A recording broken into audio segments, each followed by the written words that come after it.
Hello friends and welcome. This is the first video in a little lore series that gets you up to speed with some current day lore for Baldur's Gate, its races, events and deities. This is Toril, the third planet from the sun in the realm space. Between the windswept Sea of Swords to the west and the mysterious lands of Karatur to the east lies the continent of Faerun. A place of varied cultures and races, Faerun is dominated by human lands, kingdoms, city-states, rural communities. Interspersed among the lands of the humans are old dwarven kingdoms and hidden elven enclaves, assimilated populations of gnomes and halflings, and more exotic folk. So, if you run along the Sea of Swords, there is a narrow band of territory called the Sword Coast, which is dominated by city-states that use the sea for trade, with Neverwinter in the north and Baldur's Gate in the south of the Sword Coast, where the game of Baldur's Gate 3 will take place, and our particular interest for today. Our adventure of Baldur's Gate 3 starts somewhere here west of Elturel on the river Chiantar. If we travel further down the river, closer to where the river flows into the Sea of Swords, there lies Baldur's Gate. Now, how came this place to be? Long ago, the seafaring hero named Baldurin returned home to Grey Harbor. He had accumulated great wealth on his journey. After sharing some of his wealth with friends and family, and the improvement of Grey Harbor's infrastructure, among those improvements, Baldurin had ordered the construction of a protective wall. Soon after, Baldurin set sail on a second voyage and vanished ever since, never to return. After Baldurin vanished, local farmers and citizens continued the construction of the wall, and one of the new wall passages was named after their hero, Baldur's Gate. In time, the name of this gate became the name of the settlement. These protective walls drew other outsiders and nearby townsfolk in, and the city consequently grew in size, becoming a mercantile stronghold of the west. For Baldur's Gate is ideally located, both for trading goods from locations to the west, in the Sea of Swords, inland along the river, and up and down the coast, because it is located on the tradeway which starts at Calimport in the south and travels along the coastline all the way north to Waterdeep. Looking a little closer at the city map from the Sword Coast Adventure Guide, we can make out three major sections: the Upper City, Lower City, and Outer City. Now let's have a look at the Upper City first. The Upper City is an enclosed haven that radiates wealth and beauty, sitting atop of the hill where the wealthy citizens, also called the Betrayers, can look down on the city in every sense of the word. Though there was a time where a wealthy merchant or a powerful adventurer might hope to advance to the rank of Betrayer, there is no longer room, physically or otherwise. Now, only those born into the Betrayer families inhabit the manors of this oldest part of Baldur's Gate. There is but one non-human family among the Betrayers, the Dwarven Shadowshields. The region consists of 4 districts: Citadel Streets, Manorborn, the Temple District, and the Wide. Some other landmarks here are High Hall, Palace of the Grand Dukes, in which the city business is conducted, the Watch Citadel, the barracks and training facility for the protectors of the Upper City, the High House of Wonders, which is a temple of Gaunt, Lord of all Smiths, that doubles as a workshop for its priests, and the Hall of Wonders, where the relics of the Gondor Fate are displayed. A number of gates divide the Upper City from the Lower City, but the one to note is the famous Baldur's Gate. Trade passes only through this gate and is taxed by the city.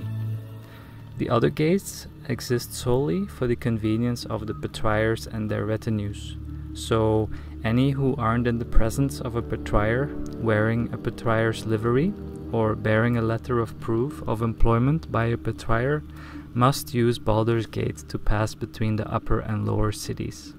So bear this in mind when trying to sneak from one part of the city to the next.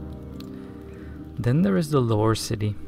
Built tightly around the docks are tall and slender buildings and tightly packed streets.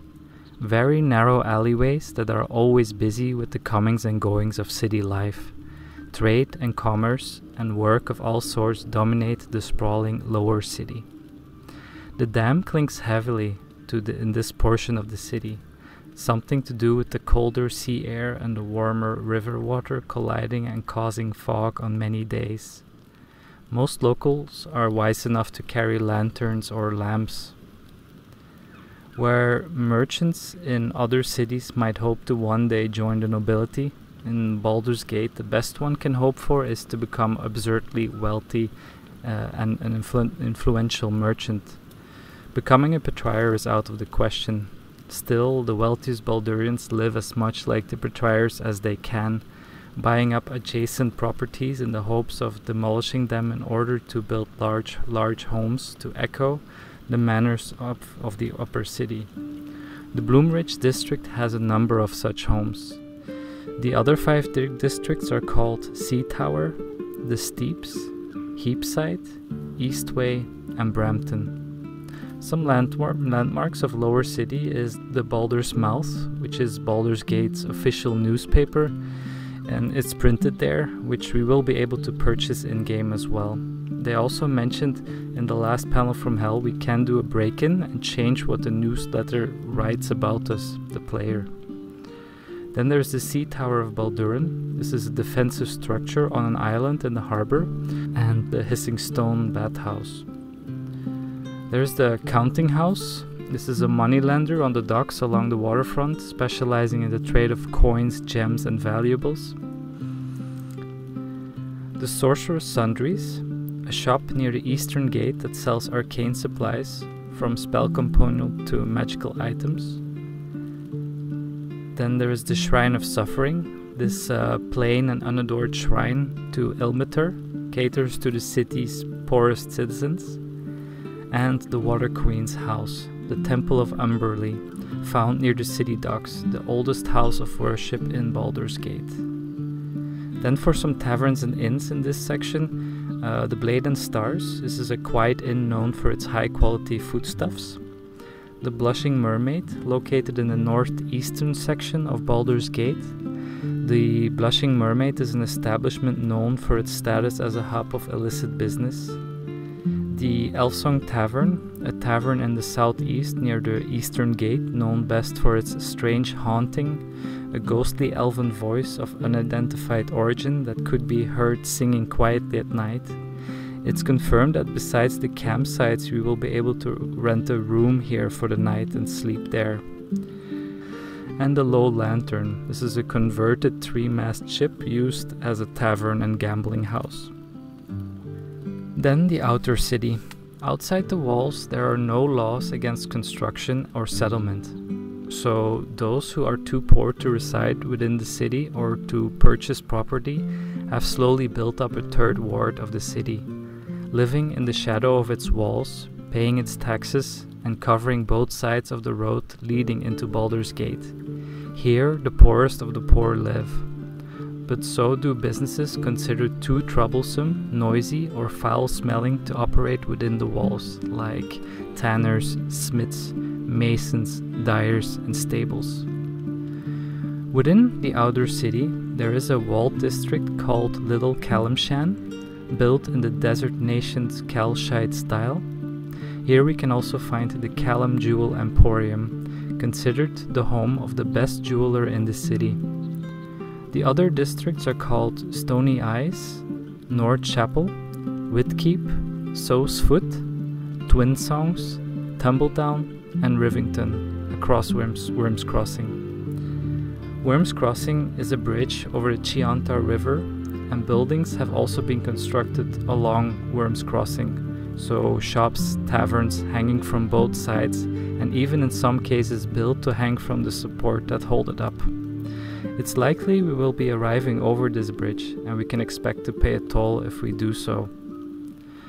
A little point of note here is that there is also an undercity, which contains the sewers and cavern system underneath the city. It is confirmed we will be able to go there in the game. Defense of the upper city is handled by the Watch. Their duty is to defend the betrayers and enforce their laws, and little else. For the rest of Baldur's Gate, security is enforced and order maintained by the Flaming Fist Mercenary Company, a supposedly neutral force which is free to fight in external conflicts, so long as it doesn't side against Baldur's Gate. By tradition, the highest officer of the Flaming Fist is one of the city's dukes, and Grand Duke Ulder Ravengard fulfills this tradition proudly. Baldur's Gate is ruled by the Council of 4 Dukes, who vote among themselves on matters of law and policy for the city. A single Grand Duke is chosen from among the 4 to serve as a tiebreaker when there has to be voted. Then there is also the Steel Watchers we have been seen in the trailers that belong to Lord Enver Gortash. In spite of all these security measures, Baldur's Gate is not the safest place, because in both the upper and lower cities, the underworld is controlled by a shadowy group merely known as the Guild. The Dukes don't acknowledge the power of this group in any meaningful way, at least not publicly, but try to curb its influence where they can.